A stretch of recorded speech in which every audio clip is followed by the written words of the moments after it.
बेटा मेरी बात सुनो। अगले महीने की 10 तारीख को तुम्हारे बहन की शादी है। उसके लिए पूरे 10 लाख रुपए जहेज का इंतजाम करना पड़ेगा। हम लोग तो कितने गरीब हैं, 10 लाख रुपए कहाँ से लाएंगे। मैं आप कोई और रिश्ता देखें जो बिना जहेज के मेरी बहन से शादी कर ले। मैं भी तो बिना जहेज के शादी करूँगा। जब मैं लड़की वालों से जहेज नहीं लूँगा तो कोई तो होगा जो मेरी बहन से बिना जहेज के शादी करेगा। मुझे शादी नहीं करनी। और भाई आप टेंशन मत लें। और वैसे भी आज के दौर में कोई भी पक्षी बिना जहेज के लड़की नहीं लेता। और वैसे भी हम लोग बहुत गरीब हैं और गरीब पक्षियों से कौन शादी करेगा। ऐसे ही कुछ दिन गुजर जाते हैं। वो दोनों माँ बेटा बहुत परेशान थे। उन्हें टोनी चुड़िया की शादी की फिक्र सता रही थी। टोनी चुड़िया अब शादी के काबिल हो गई थी और इस तरीके से उसे घर में बिठाना भी ठीक नहीं था। जंगल के पक्षी बातें बना रहे थे। ऐसे में टोनी के भाई कबूतर का रिश्ता आता है। लड़की वाले बहुत अमीर होते हैं। बेटा आपका बहुत अच्छी जगह से रिश्ता आया है। लड़की वाले बहुत अमीर हैं और वो शादी का सारा खर्चा भी उठा रहे हैं और वो आपकी बहन की शादी के लिए पूरे 10 लाख रुपए भी दे रहे हैं। फिर आप देर मत करें। आप ही कल जाके ये रिश्ता पक्का कर दें। कहीं ऐसा ना हो ये रिश्ता हमारे हाथ से निकल जाए और मेरी बहन की शादी रुक जाए।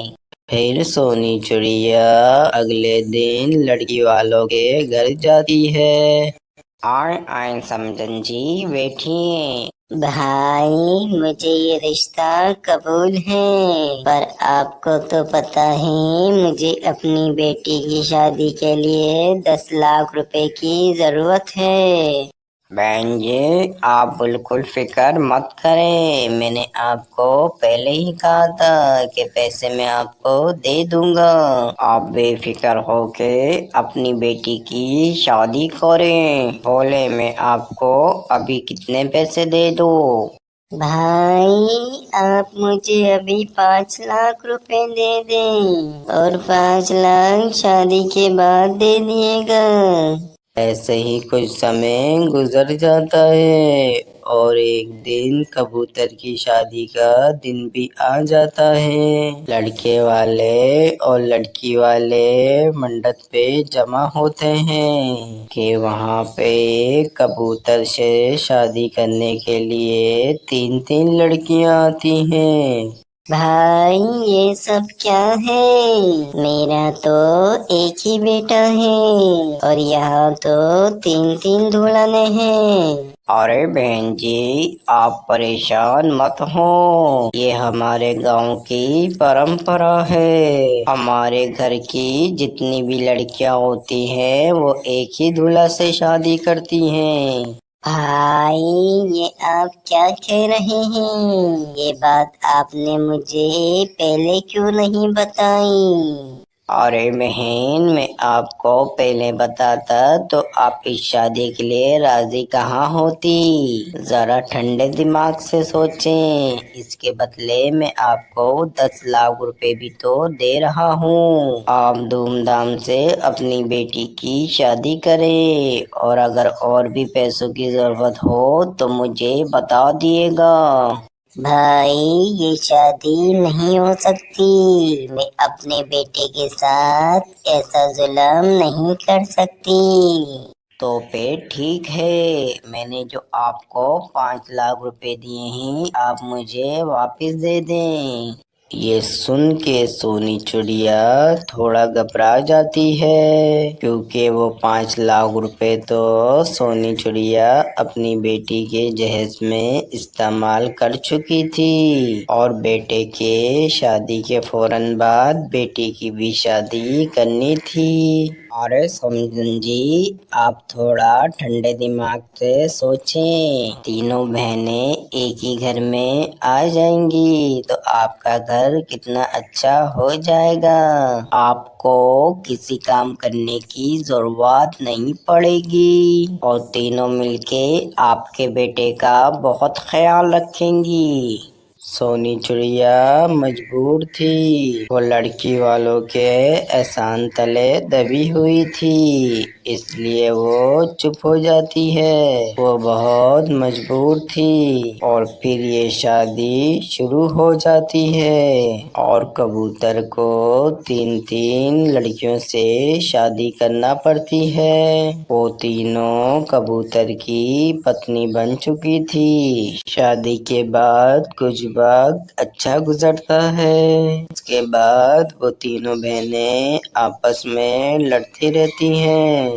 आज मैं अपने पति को अपने हाथ से खाना खिलाऊंगी। नहीं, मैं अपने हाथ से अपने पति को खाना खिलाऊंगी। अरे नहीं नहीं, मैं सबसे बड़ी हूँ, मैं खिलाऊंगी, मेरा पहला हक है। ये चुप करो तुम लोग, ऐसे लड़ते रहोगी क्या? जब देखो हर वक्त देखो आपस में लड़ते रहती हो। मेरी तो तुम लोगों ने जिंदगी अजीरन कर दी है। तुम्हारे पिताश्री ने तो कहा था आपका घर जन्नत बन जाएगा, पर ये तो किसी जहन्नुम से कम नहीं है। अगर तुम तीनों ने मुझे ऐसे ही तंग करा तो मैं तुम तीनों को छोड़ के चला जाऊंगा। ये बात सुन के वो तीनों बहनें डर जाती हैं, क्योंकि वो तीनों बहनें अपने पति से बहुत मोहब्बत करती थी। कबूतर की ये धमकी काम आ जाती है और उस दिन के बाद से वो तीनों बहनें कभी नहीं लड़ती। और कुछ दिन बाद कबूतर की बहन की भी शादी हो जाती है। कबूतर अपनी तीनों पत्नियों के साथ खुशी खुशी जिंदगी बसर करने लगता है।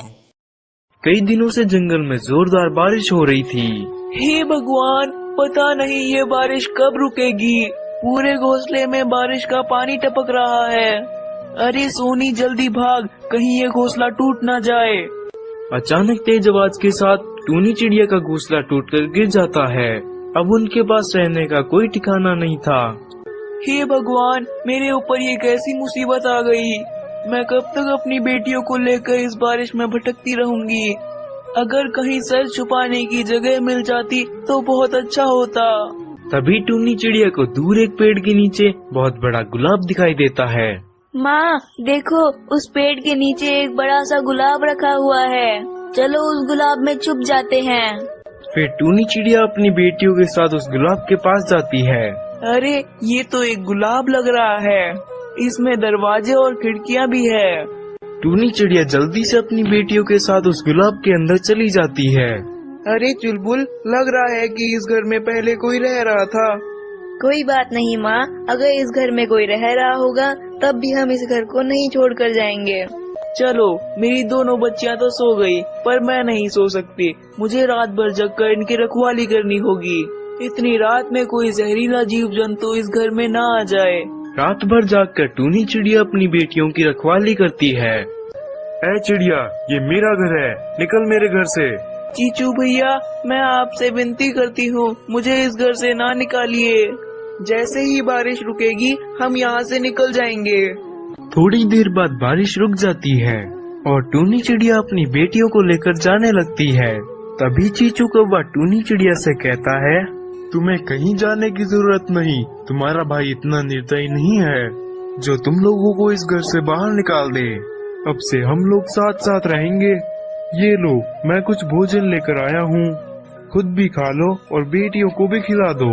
चीचू कौवा टूनी चिड़िया को अपनी बहन बना लेता है और फिर सभी उस गुलाब के घर में खुशी खुशी रहने लगते हैं।